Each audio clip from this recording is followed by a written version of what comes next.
बस भाई अभी गाना बंद करो। बिस्मिल्लाहिर्रहमानिर्रहीम। अस्सलाम वालेकुम। आवाज़ आ रही है? आप लोगों ने ये नोट किया होगा कि इलेक्शन के दौरान मैं कहीं भी नहीं निकला, मैं अपने घर में ही रहा। दोस्तों ने कहा कि जलसा करें, मैंने मना कर दिया। कॉर्नर मीटिंग करें, मैं कहा कोई ज़रूरत नहीं है, जो खुद जाए काम करे। बिस्मिल्लाह, जलसा मुफ्त में नहीं होता, 8-10 करोड़ रुपया जलसे पे खर्च होता है। क्यों मैंने मना किया और घर से मैं बाहर क्यों नहीं निकला? 2.5-3 महीने पहले ही इलेक्शन का रिजल्ट बिक चुका था और पेमेंट भी हो गई थी, पेमेंट भी कर दी गई थी। जब मैं हमेशा कहता था, और मेरे कुछ दोस्त कहते थे आप बार बार क्यों कहते हैं, मैं हमेशा कहता था कि फेडरेशन की अलामत हमारी फौज है, रखवाली है फेडरेशन की। इस इलेक्शन ने प्रूव कर दिया, कोई भी सियासी पार्टी, कोई भी सियासी लीडर अब नेशनल लेवल पे, कौमी लेवल पे कोई भी नहीं है, सब सूबे लेवल पे आ गए। इस इलेक्शन ने प्रूव कर दिया। अब जहां तक सवाल है कि हमने दिलचस्पी नहीं दिखाई, वो मैंने बता दिया कि 2.5-3 महीने पहले ही हमें पता था कि पेमेंट हो गई है, जहां जहां जानी थी पेमेंट चली गई हैं। बाकी ये हमारा एक आईनी हक है कि हम एहतजाज करें, प्रोटेस्ट करें, लेकिन हमारा प्रोटेस्ट, एहतजाज जो इलेक्शन में डाका डाला गया है उसके खिलाफ है। बाकी फौज हमारी अपनी है, हम सोच भी नहीं सकते जो हमारी फेडरेशन को संभाल रही है उस फौज से हम दूर हो, हम ये सोच भी नहीं सकते हैं। बाकी सियासी इख्तलाफात होते रहते हैं और सियासत से मैं थोड़ा दूर इसलिए रहता हूँ क्योंकि मैं हमेशा कहता हूँ जो जितना अच्छा झूठ बोल सकेगा उतना अच्छा लीडर बन सकेगा। तो इसीलिए मैं ज़्यादातर दूर रहता हूँ कि झूठ बोलना कम पड़े। बाकी जहाँ तक इलेक्शन का सवाल है, जो जीता है वो खुद परेशान है, सर पकड़ के बैठा हुआ है, और जो हारा है या हरवाया गया है वो सब हम रास्ते पे निकले हुए हैं। तो अब तो ये जो फैसला जो हमारे मुल्क के करते हैं, अब उनको सोचना पड़ेगा कि अब आपके पास कोई भी कौमी पार्टी या कोई भी कौमी लीडर नेशनल लेवल पे नहीं रहा। तो अब कौन बचा फेडरेशन संभालने वाला? सिवाय फौज के कौन बचा है? अब फलस्तीन में देखो क्या हशर है, गाजा में देखो क्या हशर है, लोग जूते खा रहे हैं, मर रहे हैं। अगर ये हमारी फौज नहीं हो तो हमारा भी यही हशर होगा। तो हम नहीं चाहते कि हम ख्वार हों, ख़राब हों। ये हमारी फौज है जिसकी वजह से हम इज़्ज़त से भी बैठे हुए हैं, सुकून से बैठे हुए हैं। यही फौज हमारी बॉर्डर संभाल रही है, यही सरहदों को संभाल रही है, दहशतगर्दी से मुकाबला कर रही है। इसी वजह से हम आराम से घूम रहे हैं, फिर रहे हैं। बाकी जहाँ तक सवाल है इलेक्शन का, इस पे भी मैं ज़रूर थोड़ी रोशनी डालना चाहूँगा। अब इंट्रा पार्टी इलेक्शन है, इंट्रा पार्टी इलेक्शन जिस तरह पीटीआई ने कराया उसी तरह नून लीग ने कराया, उसी तरह पीपल्स पार्टी ने करवाया, उसी तरह फंक्शनल लीग ने कराया। अब उस पीटीआई के इंट्रा पार्टी इलेक्शन की वजह से ये क्या कौन सी है ये नहीं ये भाई इलेक्शन कमीशन उसने ज़मीन आसमान एक कर दी। अभी जो इतनी बड़ी खरीदो फरोख्त हुई है इस इलेक्शन में, जनरल इलेक्शन में, तो कहाँ है ये इलेक्शन कमीशन, कहाँ सो रही है? इस पे भी तो कुछ बोले। इमरान खान को सब चोर कहते हैं, चलो ठीक है, चोर है ना। क्या किया है तोशाखाना में?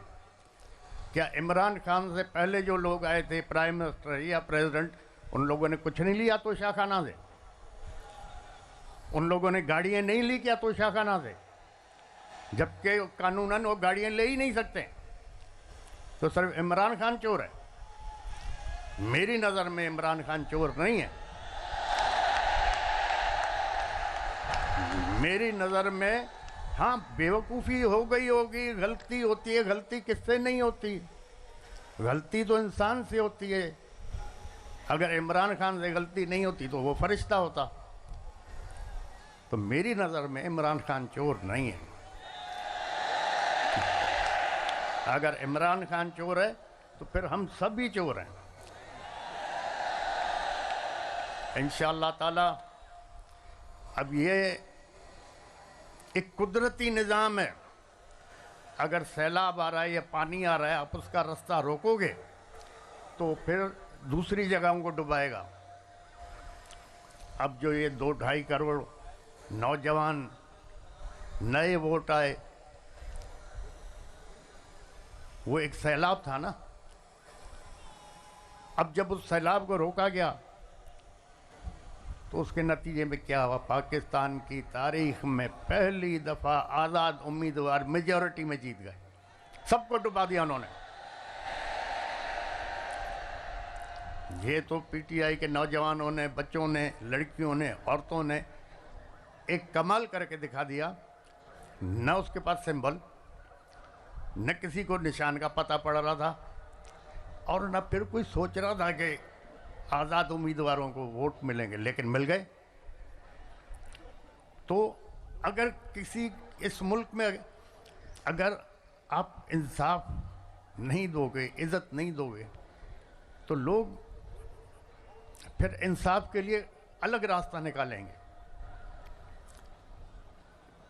काफ़ी वक्त पहले अखबार पढ़ रहा था तो उसमें लिखा हुआ था कि जनाब 2 या 3 आदमियों को फांसी की सज़ा हो गई। 8-10 साल केस उनका चलता रहा। 8-10 साल के बाद सुप्रीम कोर्ट ने फैसला किया कि ये बेगुनाह हैं, इनको आज़ाद किया जाए। तो जेलर ने कहा जी आज़ाद कहाँ से करें, 6 महीने पहले फांसी हो चुकी है। अब हमारे पास इंसाफ तो ऐसे चलते हैं। अब सुप्रीम कोर्ट कह रहा है इसको आज़ाद करो, जेलर कहता हमने फांसी दे दी क्योंकि उसको फांसी की सज़ा हुई थी। अपील 10 साल के बाद कोर्ट ने सुनी। तो जहाँ ना इंसाफ होगा, न इज़्ज़त होगी, तो फिर लॉ एंड ऑर्डर तो ज़रूर ख़राब होगा। इंशाअल्लाह ताला अब सोचना यह है कि कानून के दायरे में रहते हुए और इज़्ज़त से इस मसले को बाकी पार्टियों के साथ JUI हो गई, जमात इस्लामी हो गई, और मज़ीद जो भी हमारे साथी हमारे साथ आना चाहें, हम उनसे मिल के उनके मशवरे के साथ इसको चलाएंगे। जहाँ तक मुझे पता है, जो मैं समझता हूँ, जो ऊपर खिचड़ी बन गई है, 8-10 महीने से ज़्यादा ये हुकूमतें चलना ही नहीं है।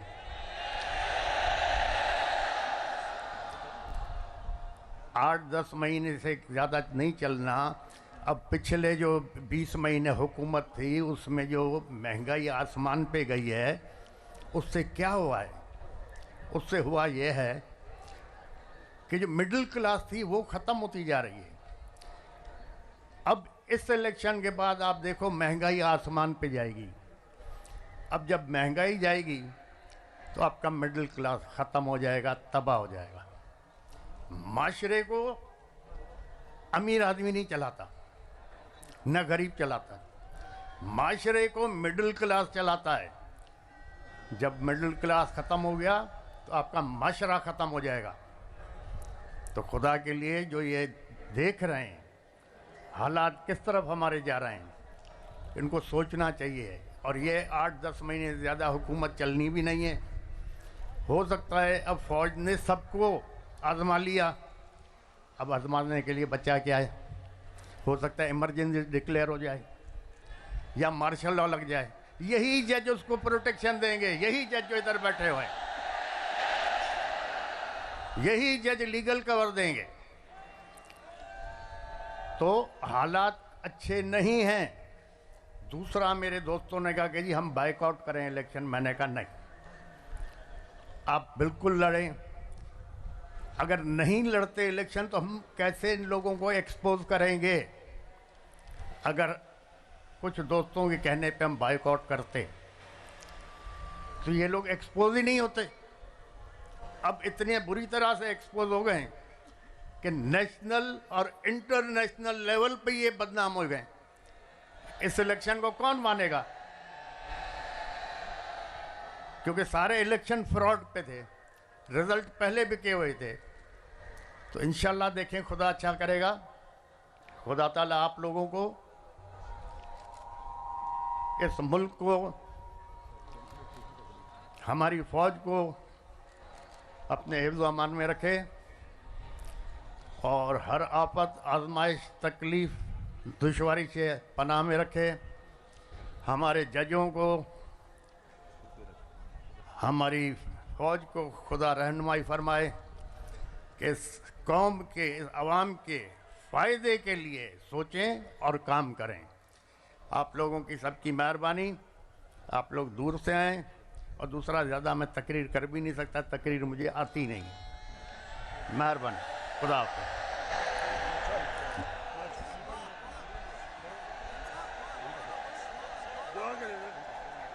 सर वो बोल रहे